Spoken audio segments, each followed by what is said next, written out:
C'est déjà assez embêtant de devoir payer un ticket d'Eurodatar pour stationner sa voiture tranquillement. Mais le sabot, c'est vraiment horrible. Tiens d'abord, est-ce que c'est légal?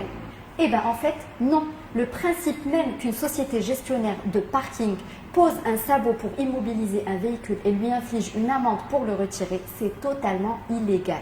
Ce qu'il faut savoir, c'est que le contrat de gestion délégué d'un service public permet certes à une entité de droit privé de percevoir une rémunération pour l'exploitation par les usagers de ce service public, en l'occurrence les parkings. Mais il leur est complètement interdit d'appliquer une quelconque sanction pécuniaire.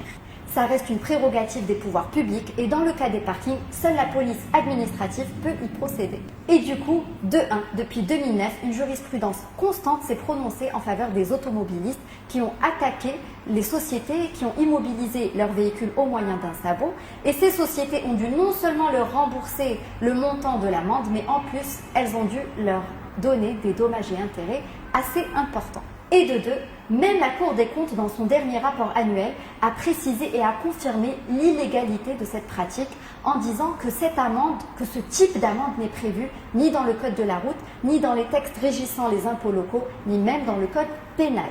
Mais attention, n'oubliez pas qu'il faut rester dans la légalité et ne pas commettre d'abus. Grosso modo, n'oubliez pas que la commune peut embarquer votre voiture stationnée illégalement à la fourrière et l'addition risque d'être autrement plus salée. À vos droits, prêts, partez!